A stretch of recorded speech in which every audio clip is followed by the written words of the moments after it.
heard horrible things that happened to women in that alley. Yeah. I was like, there's no guns here, so whatever. I'm good. Then there was a guy, he tried to grab my arm and, you know, like talk to me. And as I was walking toward that area, I just saw this man and he just... Welcome to From Lisbon with Love, a podcast about real stories of love, laughter, and life in Lisbon from women who have left it all behind. The podcast where we share real stories about moving to Lisbon, starting over and figuring life out along the way. We talk love, dating, friendships, breakups, healing, growing, all of it. Basically, the stuff we usually talk about over coffee or vino. If you're thinking about moving abroad, already here, or just love honest conversations with heart, you're in the right place. This is From Lisbon with Love.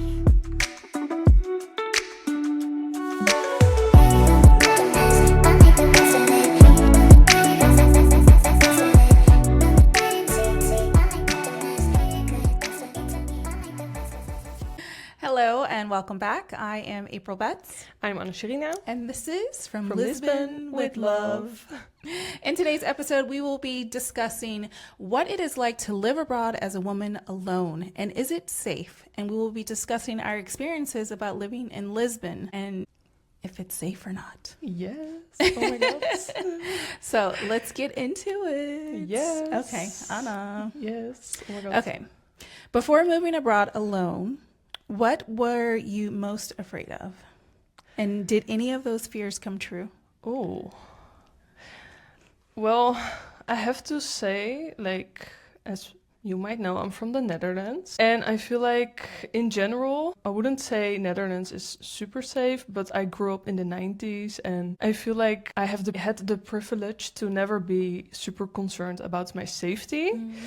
And also I visited Lisbon 9 times before I moved here. So I never experienced something that I was like, I don't know if this is a safe place. I always felt like super good. So I didn't really have any concerns when it comes to that. It was more practical, like, what if I lock myself out and if I don't have my keys and what am I gonna do? Because my parents, my friends, everybody's not here. You're missing your support system. So I think my concerns were more like practical than safety, which is a privilege. Let's say that. Yeah. But how is it for you? To be honest, I didn't really have any fears about my safety coming to Portugal. Same.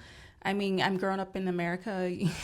There's guns everywhere. So I was like, there's no guns here. So whatever. I'm good. It's true. It's sad, but it's true. I mean, we're laughing about it, but it is insane. I know. But it can also be that you didn't have any concerns like me. No, I didn't have any concerns about being safe here in Portugal. No. None at all. No, and also I learned later that Portugal is actually higher in the ranking of safest countries than the Netherlands. Oh, really? Nice. So I think we're good. We're good. Definitely safer than the US, so sorry, not sorry. No. We're not gonna lie. I know. You want to move on? Yeah, let's do it. Oh, how has your intuition changed or strengthened since living abroad alone? Ooh. I would definitely say it has strengthened. Yeah. I think being alone, like you said, without a support system, you really have to rely on your intuition. I've always lived my life like following my intuition, but I feel like once I came here, I was like, even more like aware of my intuition, and I made steps and did things to even get more in contact, or I don't know the right words, but in tune with my intuition, because you don't really have anyone else to lean on when you're here, especially when you just come, if you don't have any friends or anything. So you kind of have to trust your intuition. Yeah. Can you give an example maybe of something that changed for you? Well, I say, okay.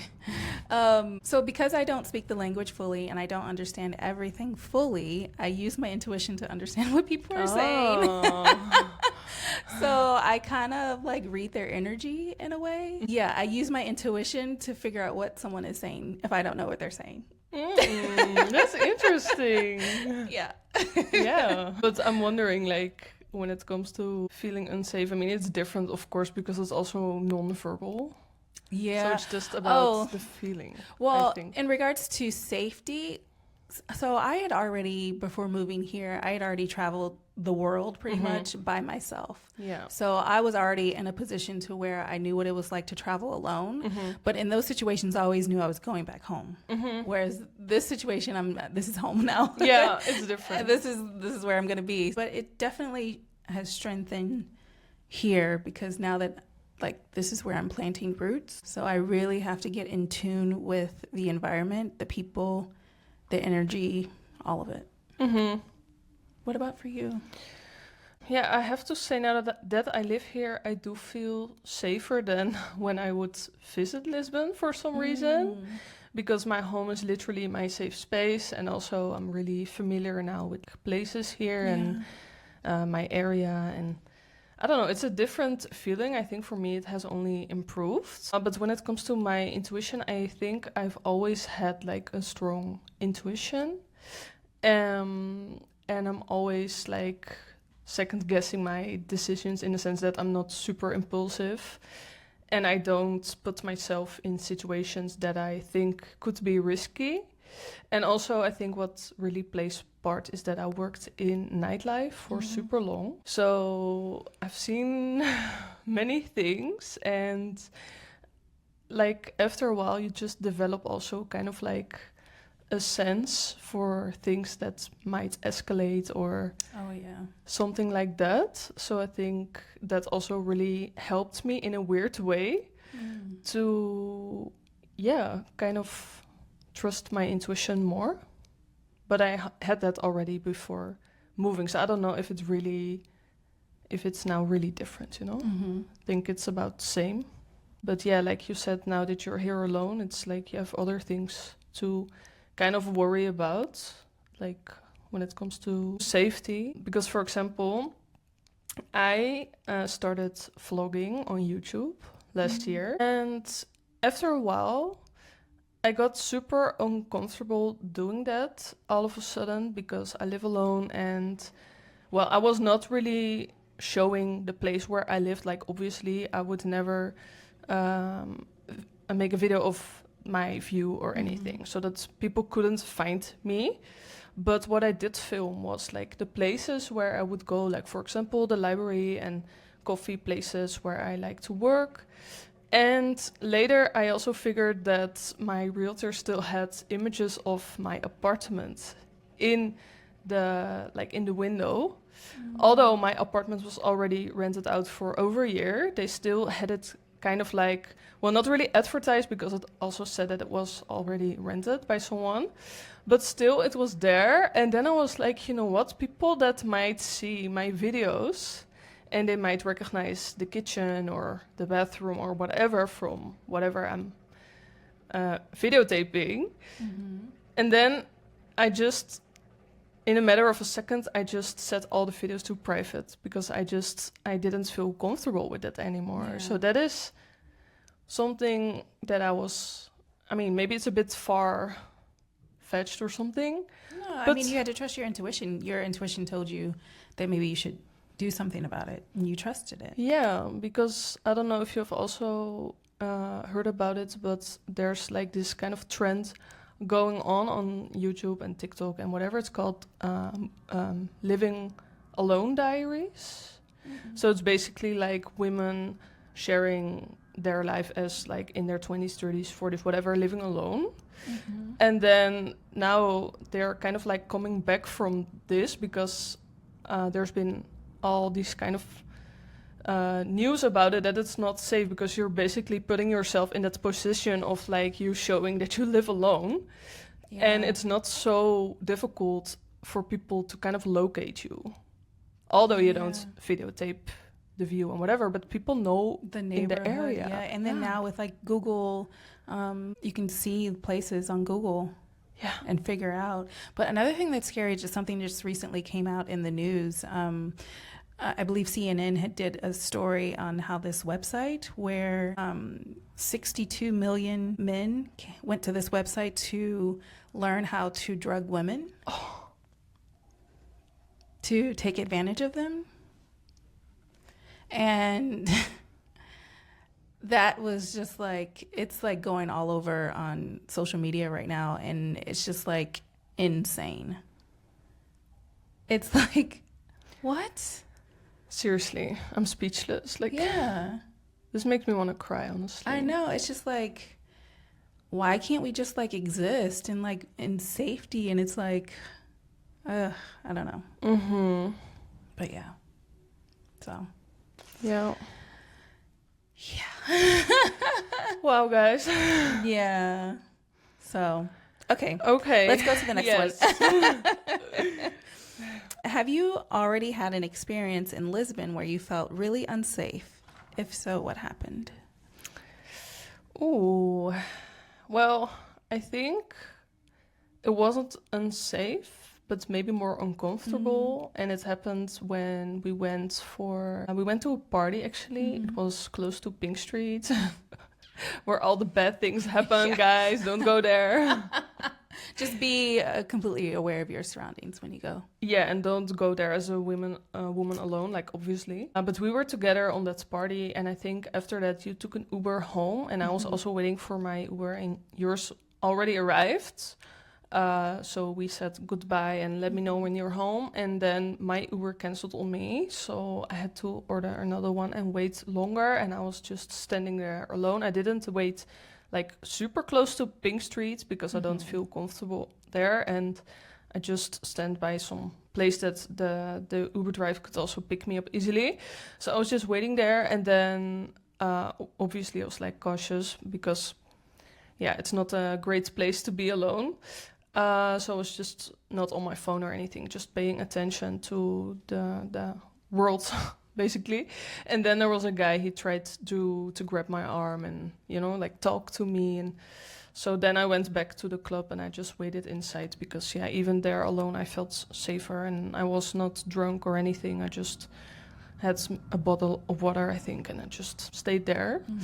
And one time, I think this happened before moving to Lisbon, when I was just visiting, and I went to Alfama and then walked through Casa, and then you enter also Martin Moniz, like if you walk further, and there's also like this little side street, that little alley behind it. It's very kind of like sketchy. Exactly. I think everybody in Lisbon knows where I'm talking about. And there I was just during the day, like, and I knew it wasn't great because I've been there before, but I was like, okay, let me just walk like fast because I needed to go to another area. And then there was also some guy that tried to, so I was like, okay, this is the last time that I'm walking here because it's during the day. I'm not like, I actually walked over there during the day with Bella, and all of a sudden we were trying to get to Grassa, but we had to go up those stairs. I was looking off of the GPS, and as I was walking toward that area, I just saw this man, and he just seemed like my intuition was like, And then I had to go up this alley, and I was like, okay, Bella, we're not going over this way today. So I literally turned around. I was like, no. Yeah, I've heard horrible things that happened to women in that alley. Yeah, and it's so crazy. I didn't even know about it until I moved here, because when I came here on vacation, I didn't know. But once I moved here, I heard about like all these stories in Martin Moniz of women being like sexually assaulted and things like that. Yeah. Even when I was there with 3 other women, I didn't feel safe. So, yeah.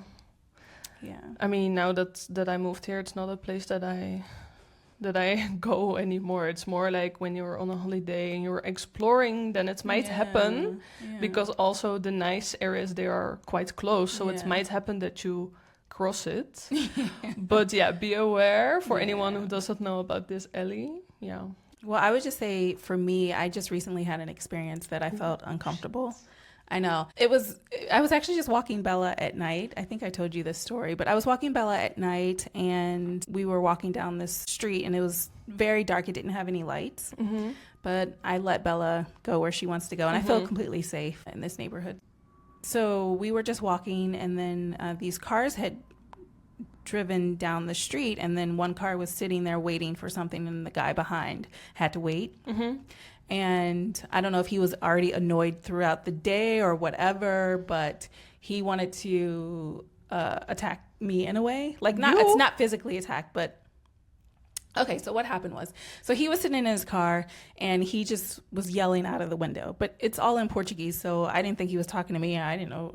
So I just ignored him, and I was like, just kept walking with Bella.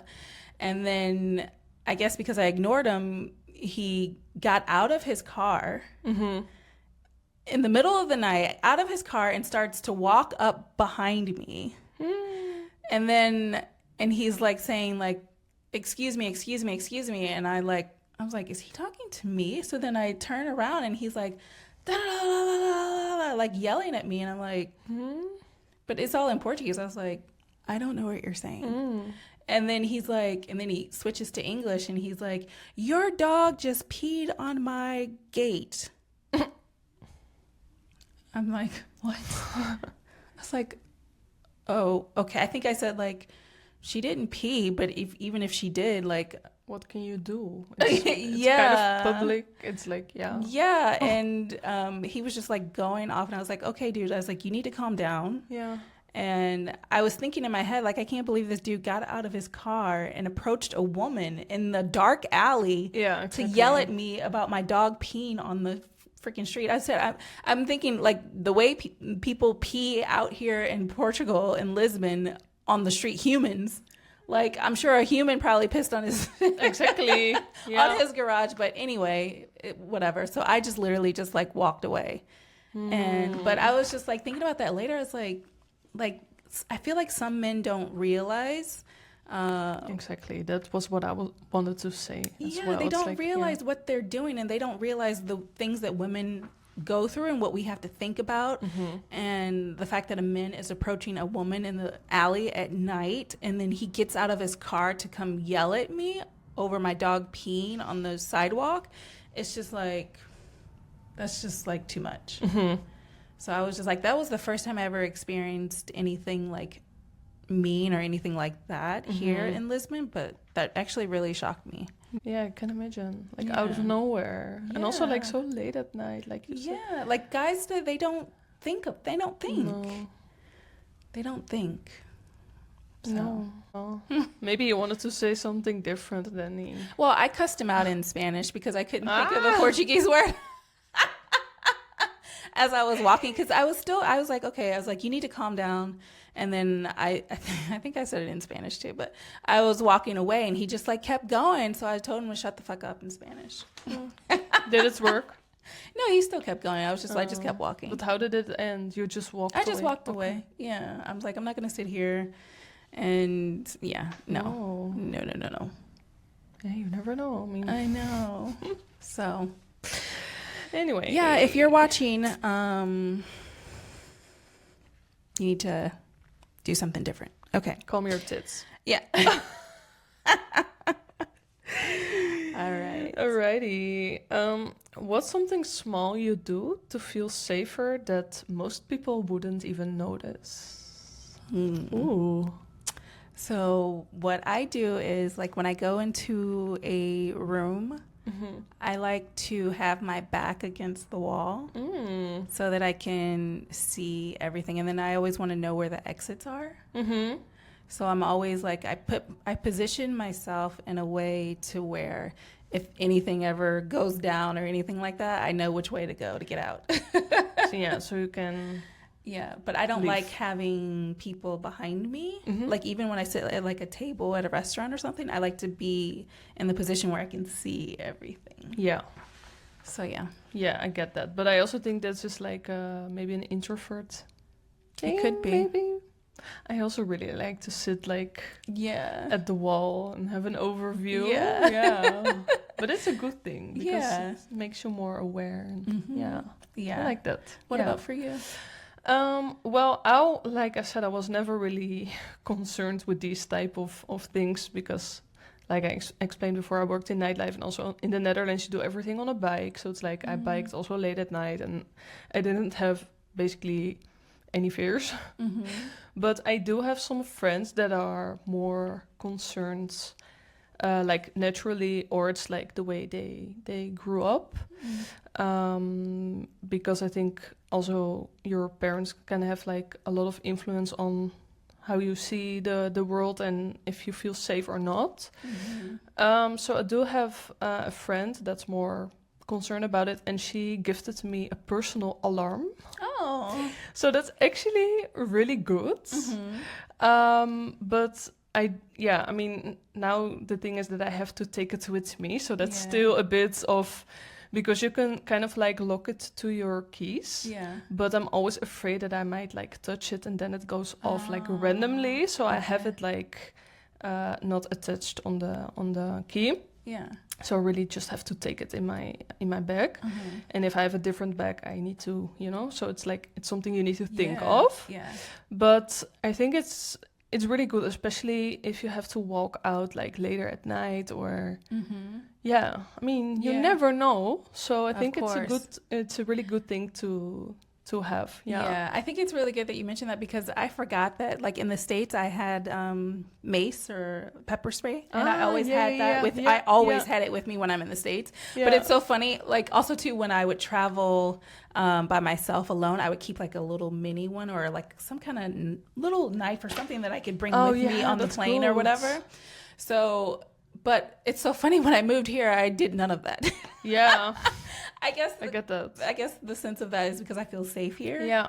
But yeah, I still have it with me, but I never bring it. Maybe I shouldn't say this, but I never bring it with me because I always feel so safe. And like the other night when that guy was approaching me, I was like, oh, maybe I should start bringing that with me. Right? It's just something you should always carry with you, especially like later at night. Yeah. And the pepper spray is also a really good one. I also had a friend that always had it with her if we would go out. She was like the mom that had all these safety things in her bag. Actually, pepper spray is illegal in the Netherlands. I don't know how it is here. Okay. But yeah, there's always some sketchy website where you can order it, or not we, but my friends, she would buy it like in Poland or something. Because she's from there, so she would just take it from there. And as we have open borders in Europe, just take it. So that's a good tip, the pepper spray. Don't come near us because you're going to get it now. Okay. It's not. All right. Has living alone in a new country made you more cautious or more confident, or both?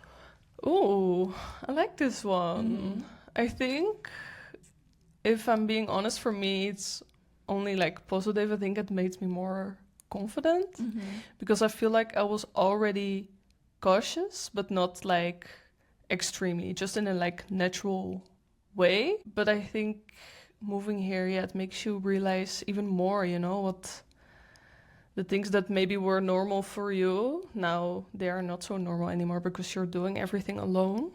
Yeah. And figuring everything out. And like, this was also the first time, for example, that I had to fix my own water and electricity, and then also in another language. So it's like, you just go somewhere and ask like, hey, can you turn on my water, basically like that. And it's just, you learn so much exactly by moving abroad alone. It's amazing how much you learn, and you don't even realize it because you're like going through it. But yeah, I mean, I would say more confident as well. I've said this before. It's like when you look back on everything that you've done, you're like, damn, I'm the shit. Yeah. But like, that makes you more confident. I mean, anyone who can move to another country in general, not even just by themselves, like, you're pretty badass. It is. But yeah, especially when you're alone. Yeah. It's like, and as a woman. Yeah. But that's something I didn't really realize before. And that's, like I said before, a privilege, of course. Like, that you don't have to be concerned about your safety. Yeah. That is a privilege. It is. Yeah, for sure. And yeah, like you said, we've learned so much. Yes. And it's also like, if I look back at the whole process of coming here, I do feel like a different person now. You most definitely will, because everything that you've gone through, you're going to change. I mean, it's inevitable. Yeah, I agree. And I say change for the better. Absolutely. As always. Yes. Right. Last but not least, what advice would you give to a woman moving abroad alone for the first time?